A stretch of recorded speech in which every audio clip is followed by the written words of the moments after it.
Tere Tähte! Tere Henri! Aga räägi mulle, kuidas sa kuulsid Allengari meetodist? Mina sattusin vist internetist lugema selle kohta, eelkõige raamatu kohta ja seejärel kursuse kohta ja see sümpaatia kursuse suhtes tekkis mul siis automaatselt kohe, kui ma lugesin. Sa ei tea siis kedagi, kes oleks enne meiega maha jätnud, sa ei teadnud, jah? Mina kahjuks ei teadnud. Ja kui sa kuulsid sellest, mis mõtted sul oli, kas arvasid, et see aitab sul maha jätta? See minu mõtlemine tol ajal oli nagu läbi mingisuguse hämu või udu, et ma mõtlesin, et ma võin ju proovida.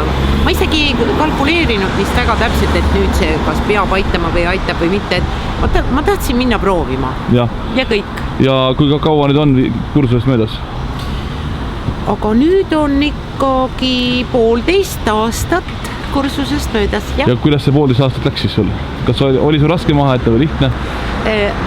See aeg on läinud suurepäraselt, see maha jätmine oli imeline, seda ei jõua mina ära imestada ja imetleda siiani, et kuidas üks nii suur suitsetaja, kui olin mina, et kui ma midagi teen, siis ma teen hästi kirglikult ja põhjalikult ja suitsetamisega oli sama lugu.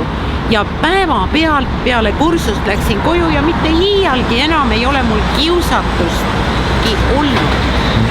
Ja kui pikalt sa suitsetasid enne seda? 40 aastat. 40 aastat? Ja mitu suitsu päevas? Ikka pakk. Pakk ikka, jah? Ja kuidas on su elu muutunud peale maha jätmist? No see elu on ikkagi suurepärane praegu, ma vaatan peeglist, paistab natukene parem nägu vastu ja aega jääb üle ja raha jääb üle ja ma ei ole kellegi ori, et see meeldib mulle, see tunne kõige rohkem nagu vaba. Väga tore kuulda. Ja kas olid mingi hirmud ka enne mahajätmist, et mis sinuga juhtuma hakkab, kas sa jääd puudust tundma või?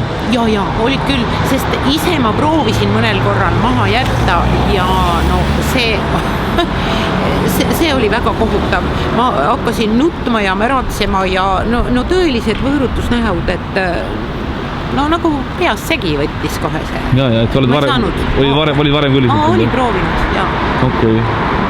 Aga oled sa ka soovitanud seda meetodit teistele? Olen soovitanud ja minu soovitusel on ka käinud mõned inimesed ja minu sõbranna, sama staažikas, on ka nüüd suitsuvaba ja minu tütar on söövaba ja ma loodan, et neid küsijaid on hästi palju veelgi olnud, aga ju nad võtavad hoogu, et kellele ma olen andnud numbreid ja kui keegi tahaks sinu käest kogemuse kohta küsida, kas ta võib sinu poole pöörduda? Aga palun, hea meelega jagan.